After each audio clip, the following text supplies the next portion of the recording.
그 하나님을 경험하는 모두가 되시기를 주님으로 축원합니다. 우리 주제도 화면을 보면서 같이 읽겠습니다. 시작. 사순절과 주님의 마음이라는 주제로서 은혜를 나누고자 합니다. 본문도 믿음으로 합독하겠습니다. 친히 나무에 달려 그 몸으로 우리 죄를 담당하셨으니 이는 우리로 죄에 대하여 죽고 의에 대하여 삶에 대하여 하시니라. 그가 채찍에 맞음으로 너희는 나음을 얻으나니 너희가 전에는 양과 같이 길을 잃었더니 이제는 너희 영혼의 목자와 감독 되신 이에게 돌아왔느니라. 아멘. 이번 주 토요일까지를 또 사순절 이다라고 말합니다. 그러므로 사람들은 이 40일 그 날짜 동안에 경건한 마음으로 예수님의 고난을 생각한다라고 하는 것입니다. 그런데 더 중요한 것은 이 사순절로 우리 주님의 마음을 알고 구원에 참여하는 것이 더 중요하다라고 하는 것입니다. 이제 십자가에 피 흘려서 우리를 위해서 사랑으로서 완전한 구원으로서 우리를 구원하신 예수님과 의사소통이 될 때, 그러므로 베드로전서 1장 8절 이하에서 말을 하기를 이는 우리가 예수를 보지 못하나 사랑하는도다. 이제도 보지 못하나 믿고 말할 수 없는 영광스러운 즐거움으로 기뻐하니 이는 믿음의 결국인 곧 영혼의 구원을 받은 까닭이라고서 이제 고백하는 거죠. 그러나 예수님의 고난에 관해서 예수님과의 진정한 소통이 될 때에 말할 수 없는 영광스러운 즐거움으로 기뻐하는 믿음의 소망의 삶을 살아갈 수가 있다는 것입니다. 그러면 이 시간에 모두가 그 영광의 소망 구원에 참여하는 모두가 되시기를 주님 이름으로 축원합니다. 그래서 베드로전서 2장을 통해서는 예수님은 죄를 범하지 아니하셨다. 그 입에는 거짓도 없으시다. 그런데 욕을 당하셨다. 욕을 당하실 때도 거역하지 않았습니다. 또 예수님은 또 고난을 당하셨다. 고난을 당하실 때도 위협하지 아니하셨다. 그리고 24절에서는 그가 친히 십자가에 달려서 그 몸으로 우리의 죄를 담당하셨다라고 말씀을 하십니다. 그럼 우리는 생각할 때 예수님께서 어떻게 우리의 죄를 담당하셨는가라고 하는 것입니다. 요한복음 1장을 통해서 세례 요한은 마지막 선지자고 율법의 또 마지막이 세례 요한 때까지로 말씀하시는 것입니다. 그러나 세례 요한은 예수님이 나오심을 보고서 말하기를 보라 세상 죄를 지고 가는 하나님의 어린 양이다 라고 해서 온 힘을 다해서 외쳤습니다. 그러므로 예수님은 아담으로 말미암아 죄가 세상에 들어오는 그 모든 죄를 예수님은 그대로 짊어지시고 죄의 싹선 사망이다 라고 말씀하신 것이죠. 그럼 온 인류의 죄를 짊어지셨으므로 주님은 죄를 말미암아 온 인류의 저주가 예수님에게 있었다는 것입니다. 그러므로 저주의 채찍으로 맞으시고 저주의 가시관을 쓰시고 또 빌라도 법정에서부터 갈보리 언덕까지 우리 주님은 피를 흘려서 덩어리가 벅벅하처럼 다 파진 피 흐르는 고통 가운데 또 거기에다가 잔인한 로마 군병들은 유대인들과 함께 그 예수님에게 50kg가 넘는 나무 십자가를 이제 어깨에 메워서 메고 가도록 했다는 것입니다. 그래서 덩어리가 벅벅하처럼 다 파진 그 고통 피로서 머리에서 온 몸과 옷에 피로서 얼룩집니다. 그 가운데서 무거운 십자가를 지워서 자신이 못 박힐 그 갈보리 동산으로서 메고 가시다. 그러다 보니까 이제 주님은 가시다가 주저앉고 가시다가 또 주저앉고 넘어지고 하신 것이 이제 주님이셨습니다. 그것은 저주의 가시관을 쓰시고 저주의 채찍을 맞으시고 그것은 우리의 죄를 짊어지셨기 때문에 죄에 대한 대가로서 주님께서 저주를 당하신 것입니다. 그런데 그때 성경은 말하기를 예루살렘의 많은 사람들 예수님을 좋아했고 예수님을 믿었고 예수님을 존경했고 따랐던 사람들은 예수님의 그 모습을 보면서 가슴을 치면서 슬피 울었더라 그렇게 말하십니다. 그런데 이 사람들은 예수님을 믿었고 예수님을 좋아했고 그 고통을 보면서 가슴을 치면서 슬피 울었지만은 예수님을 위해서 눈물을 흘리면서 가슴을 치는 그들을 향해서 예수님은 또 마음으로 통분히 주님은 또 여기시면서 우셨다라고 하는 것입니다. 우리 누가복음 23장을 보겠습니다. 23장 27절 28절 우리 같이 읽겠습니다. 시작. 또 백성과 그를 위하여 가슴을 치려 슬피 우는 여자의 큰 무리가 따라오는지라. 예수께서 돌이켜 그들을 향하여 이르시되 예루살렘의 딸들아 나를 위하여 울지 말고 너희와 너희 자녀를 위하여 울라.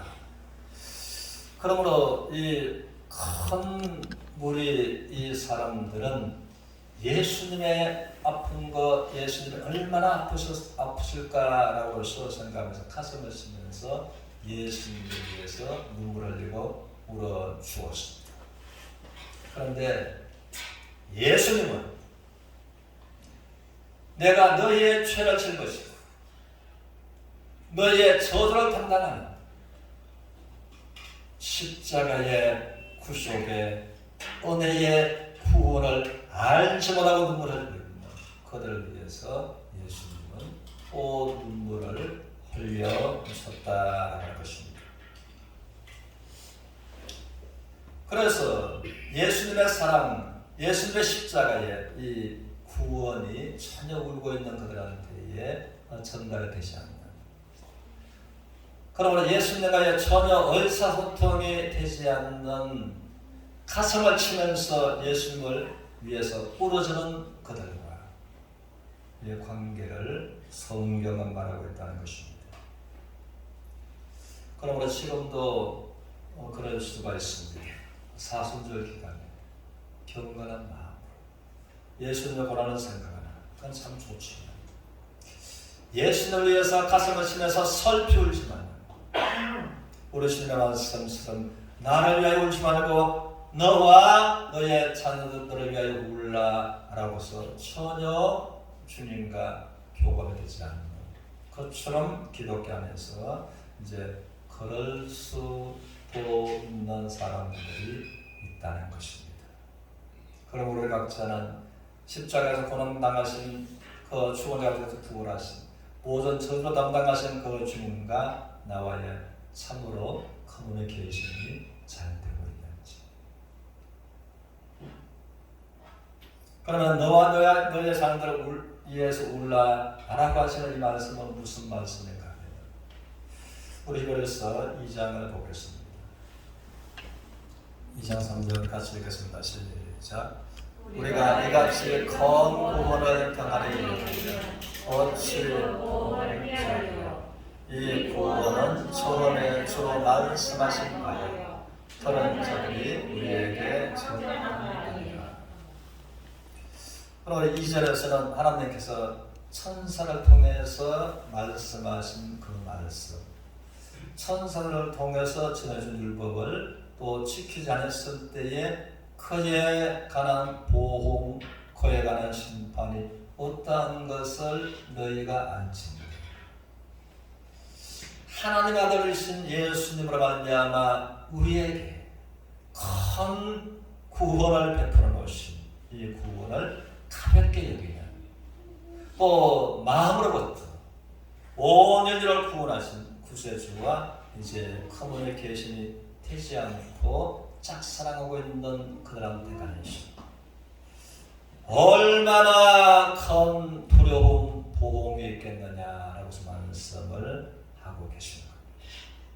그래서 요한복음 3장 18절을 통해서 성경은 말하기를 저희가 하나님 아들 예수 그리스도를 믿지 아니함으로 벌써 심판을 받은 것이다 라는 말씀을 하십니다. 그러므로 하나님의 은혜, 구원의 큰 은혜를 마음으로부터 받아들이지 않는 그들한테는 벌써 심판을 받았다. 하나님께로부터 이제 심판이 확정되어 있는 사람들이라는 것입니다. 저는 요즘도 가끔 이런 사람들이 있는 것이 또 복음을 전하면서 복음의 또 클라이막스가 십자가에서 고난받으시고 죽으시고 부활하신 예수 그리스도 안에서 이제 복음을 전하고 있는데 그러므로 십자가에서 그 고난 맞았으실 거 그 예수님에 대해서 듣지만은 이제 이 사람은 막 허느끼면서 엉엉엉엉 우는 거예요. 몇 사람을. 그래서 저는 이제 울 때에 종종 왜 우는가를 묻는 겁니다.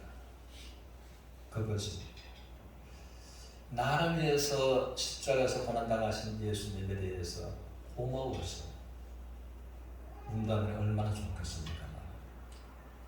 또 그 중에는 부르니까 예수님이 얼마나 아프셨을까? 얼마나 아프셨을까? 예수님이 얼마나 아프셨을까? 그래서 예수님의 고통을 생각할 때에 울었다라고 합니다. 그래서 제가 묻기를 그러면 예수님께서 왜 머리에 가시관을 쓰시고 등에는 우통을 벗겨놓고 그 채찍으로 때리시고 채찍 끝에 날카로운 쇠붙이가 달려있는데 그 쇠붙이에 맞아서 이제 박고랑처럼 덩어리가 다 터집니다. 십자가에서 그렇게 모진 고통을 당하신 그것은 왜 그렇게 예수님이 십자가에서 고난받으셨다고서 생각하십니까? 그거는 제가 잘 모르겠습니다. 그거는 제가 잘 모르겠습니다. 이것이 허다한 예루살렘의 사람들이 가슴을 치면서 예수님을 위해서 슬피 울어준 것과 똑같은 사람들이 오늘날도 많이 있을 수가 있다는 것입니다. 그래서 우리 주님은 이사야서 38장 17절 이하였습니다. 우리를 기가 막힌 웅덩이에서 우리들을 건져주시고 기가 막힌 웅덩이는 한 번 들어가면 영원토록 나올 수 없는 구독이 죽지 않고 성경처럼 불도 꺼지지 않는 이 유황으로 타는 지옥불을 말하는 것입니다. 그러나 그 기가 막힌 지옥의 웅덩이에서 우리를 건져주시고 그것은 죄의 결과가 하나님의 영원한 심판입니다. 우리의 모든 죄를 주님의 등 뒤로 멀리 옮기셨다라고 말씀합니다. 그럼 예수님의 등 뒤에 무엇이 있을까요? 예수님의 등 뒤에는 우리 하나님께서 말씀하신 신명기의 말씀처럼 누구든지 하나님께 저주받은 자는 이 나무에 십자가에 못 박혀 죽은 자가 하나님께로부터 저주받은 자다. 그러면 하나님의 저주인 그 십자가에 못 박혀 예수님의 등대가 십자가에 있는 것입니다. 십자가에 못 박혀 죽으신 하나님께로부터 우리의 모든 죄를 인류의 죄를 짊어지시고 우리의 대신 저주를 받으시는 원수 대적자 마귀가 보는 앞에 온 인류의 죄값을 십자가에서 친히 그 몸으로 이제 갚으시는 이것이 예수님의 십자가의 완전한 은혜고 사랑이라는 것입니다. 그러나 하나님께서는 십자가를 통해서 우리에게는 말할 수 없는 은혜와 사랑을 예수 그리스도에게는 공로신 하나님께서 우리의 죄를 말미암는 심판을 예수님에게 내리셨다는 것입니다. 그러나 십자가는 사랑과 심판이 동시에 이루어진 것이 예수님의 십자가인 것입니다. 그래서 우리가 기가 막힌 운명에서 건져 주시기 위해서 우리의 모든 죄를 주님의 십자가 등대로 던지셨으므로 우리가 기가 막힌 멸망의 지옥에서 십자가에서 우리를 구원하셨다는 것입니다. 그래서 이제 본문의 24절을 통해서는 친히 예수님께서 십자가에 달려 그 몸으로 우리의 죄를 예수님이 담당하셨다라고 해서 말씀을 하십니다. 그러므로 이 예수 그리스도를 성경대로 우리 죄를 위하여 죽으셨고 장사절에 맞았다가 성경대로 사흘 만에 다시 살아나신 예수 그리스도와의 이제 진정한 마음의 소통이 되고 그분은 내 마음에 인격적으로 영접하고 그들에게 하나님의 찬양이 되는 놀라운 권세를 이제 주시는 것입니다. 그리고 사람들은 살아가면서 또 다윗을 참 부러워하고 다윗과 하나님과의 관계처럼 나도 어떻게 하면 다윗처럼 보호받고 또 하나님의 축복을 받을 수 있는가라는 것을 생각하면서 그러나 사람들은 시편을 또 1편도 다윗이 기록을 했고 다윗을 통해서 23편도 다윗을 통해서 기록을 하셨는데 여호와는 나의 목자시니 내게 부족한 데 없으리로다 라고 하신 그 다윗과 하나님의 관계를 참 부러워한다는 것입니다. 그런데 이제 예수님의 죽음이 나의 죽음이 되고 예수님의 부활이 나의 부활이 되고 그러므로 사순절을 통해서 예수님의 마음을 알고 예수를 만났을 때 이 본문의 25절을 통해서는 말하고 있기를 너희가 전에는 양과 같이 길을 잃었더니 전에는 우리가 예수님의 십자가의 고난과 전혀 상관없는 목자를 떠나버렸고 잃어버린 양이 방황하는 것처럼 전에는 그랬더니 이제는 예수님을 위해서 내가 구원받고 난 다음에 이제는 너희 영혼의 목자와 감독 되신 이에게 돌아왔느니라. 그런 시편 23편은 다윗의 시편 전에는 이었었는데 우리가 구원받고 난 다음에 이제는 여호와는 다윗의 목자이므로 다윗이 부족함이 없었던 것처럼 우리를 구원하신 하나님 아들 예수 그리스도께서 우리의 영혼의 목자가 되시고 우리의 감독이 되신 목자와 감독품으로 돌아왔습니다. 그러면 구원받은 성도들은 시편 23편이 나의 시편이 되었다라는 것을 아는 사람이 그러니까 살아가는 사람이 더욱더 하나님께 축복받은 자들이다라고 하는 것입니다. 그래서 우리들은 이것을 생각하면서 우리는 생각할 때 양은 또 특징이 있는데 양은 첫째로 이 방향 감각에 매우 둔한 것을 우리가 알고 있습니다. 스스로 주스는 풀밭을 스스로 잔잔한 물가를 찾아갈 수가 없는 것이 양입니다. 그리고 두 번째로 양은 자기 이 방어 능력이 없습니다. 그처럼 그래서 이제 양이 목잡힘으로 돌아왔다고 하는 것은 얼마나 그 인생이 놀라운 변화와 행복을 시발점에 되었는가라고 하는 것입니다. 그리고 우리 인생들도 마찬가지입니다. 우리 인생들도 살아가면서 우리 하나님 말씀처럼 우리가 구원받기 전에는 목자 없는 양처럼 목잡힘을 떠난 양처럼 인생이 행복을 원하지만 행복의 방향 감각이 없는 것이 인생입니다. 그리고 사람들이 두 번째는 우리의 생명을 빼앗아가는 데 있어서 우리가 방어 능력이 없는 것이 인생들입니다. 우리 현실적인 쉬운 예로 들어보면 이 코로나가 감기의 일종인 것을 우리가 알고 있습니다. 그러나 이제 3년 세월을 접어들면서 전 세계적으로 바이러스 하나에게도 우리가 이제는 이것을 방어할 수 있는 방어 능력이 없는 것입니다. 이래 고생하고 저래 고생하고 또 바이러스에 의해서 코로나 바이러스에 관해서 이제 이미 죽은 사람들도 그렇게 많다는 것입니다.